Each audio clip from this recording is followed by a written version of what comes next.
Make FPS great again. That's the battle cry from the 1047 CEO, but does Splitgate 2 do enough to back up those claims? Does fluid shooting mechanics and the Portal USP make up for the vastness of missing features? That's what we're going to be discussing today, but before we get into that, if you do end up enjoying the video, then please consider subscribing, as we are trying to reach 2,000 subscribers by the end of the year. But enough of that nonsense, let's get started. So to start things off, I want to quickly address a form of elephant in this room, the Battle Royale. I don't care at all for Battle Royales. I tried this one for the purpose of the video and I hated it. I just don't enjoy Battle Royales anymore, and I haven't done for a few years now, but I do know that I've definitely played many better than this one, so don't play this game for the Battle Royale. But the actual game is what we'll be discussing here, and I do think that the Portal system is still the most interesting thing about Splitgate 2, obviously. The shooting might feel familiar, the movement might be tight, but I don't think there's anything else on the market that plays quite like this with regards to the portals. You're given the ability to place two link portals on specific surfaces across the map. Step through one and you instantly come out the other. There's no delay, there's no animation, that's just it. And it does sound really simple on paper, but in practice, this completely changes the way that the game works. You can use the portals to reposition yourself mid-fight, you can flank enemies from angles that they weren't expecting, you can set up escape routes before engaging, so if things go sideways you can just be gone, and if you're being chased, throwing down a quick portal can really throw someone off your trail. I generally use them to get eyes and easy access to objectives. What makes this system so strong is that it rewards creativity just as much as aim. It's not enough to know how to shoot, you also need to understand how space and timing work.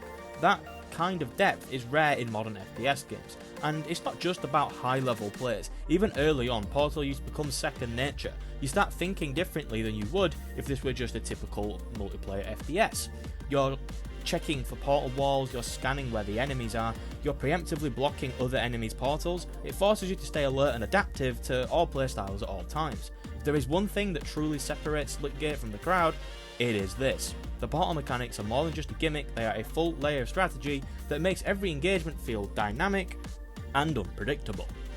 At its core, Splitgate 2 feels good to play.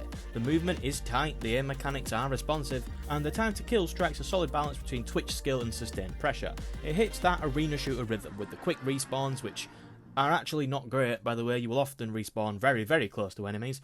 But this does lead to fast engagements, you're never out of the action for too long. But once you start digging into the weapons, that's where I feel some cracks begin to show. There is a clear divide between the guns that are good and the guns that are just complete filler. This does start to warp how you approach fights. Naturally, the player base is going to gravitate towards the same weapons, because they're simply more effective. Instead of encouraging some experimentation or some adaptability, the meta is already narrowing, and if you're not using the right loadout, then you are inherently at a disadvantage.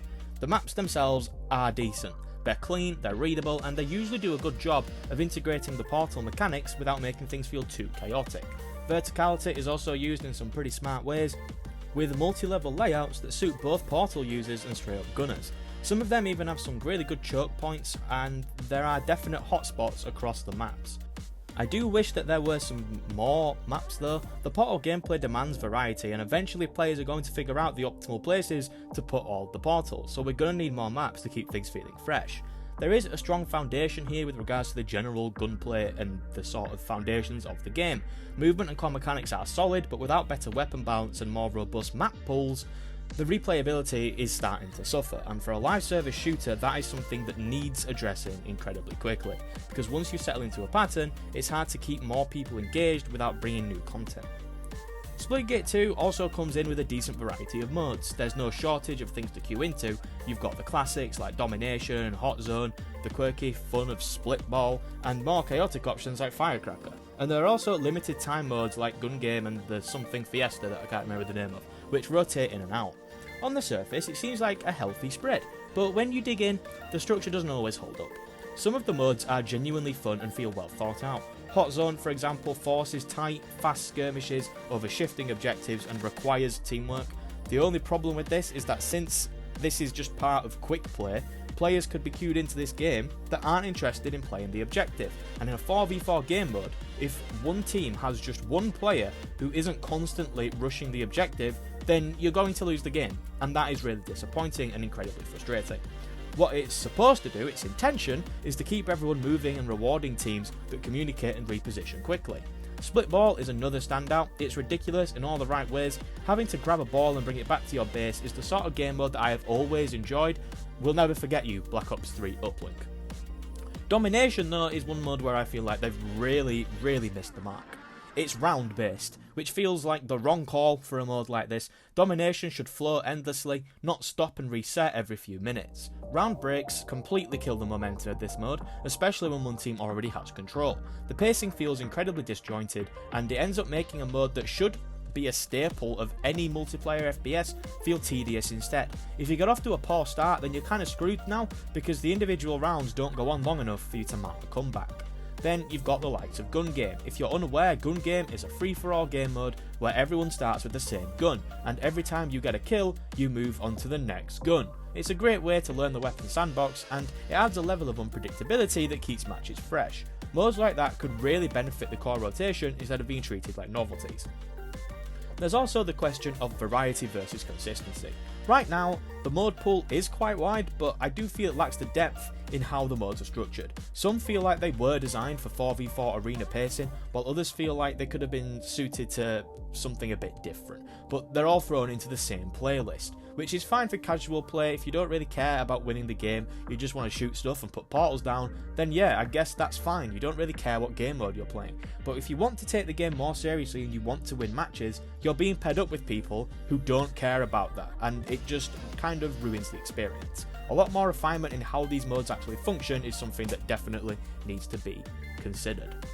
Then there's the stuff that isn't in the game, and this is where Splitgate 2 really stumbles. There is no stats page at the time of recording, no combat record, no meaningful way to track anything you've done in the game. If you win a game in the clutch, you pull off a naughty triple kill with seconds remaining on the clock, well, it might as well have not happened. The game offers zero record of your performance beyond a match's scoreboard, and even that disappears as soon as you back out. I'm sure this will get added eventually, or at least it bloody better do, but it is inexcusable that it's not in the game at the time of recording. There's also no kill cam, no play of the game, nothing to highlight key moments or let you relive what just happened. Those kind of features, in my opinion, aren't just nice to have. I feel they are expected in shooters like this, and their absence makes the whole experience feel strangely hollow. Progression also doesn't help either. It's almost entirely tied to the battle pass, and the rewards in it are forgettable at best and offensive at worst. There's no real sense of identity, nothing to work toward that feels personal or worth it, and while yes, this is a free-to-play game, the monetization is incredibly hard to take seriously. Skins and bundles are priced aggressively, and there's very little that feels worth investing in. There's so many currencies, nothing's priced fairly. I absolutely hate this type of monetization. Splitgate 2 has a great hook with its portal mechanics, and the core gameplay isn't far off something that really could thrive. But right now the game feels unfinished. Without a better progression system, more map variety and some serious quality of life improvements, I find it hard to see this game maintaining the momentum. There is a great foundation here, but a foundation is not enough. If 1047 Games can build on it fast and fix the missing pieces, then I do feel that they have a chance. But in the live service space, you do not get many second chances. So the question isn't just whether Splitgate 2 can survive, it's whether it can evolve quickly enough to matter at all. Thank you for making it to the end of the video. I hope that you did enjoy it. If you did, then please make sure to leave a like, as it really does help. And remember, we are trying to get to 2,000 subscribers by the end of the year, so if you want to see more videos from me, then please subscribe. I upload at least one video a week, but for now, that is all. Have a nice day, and goodbye.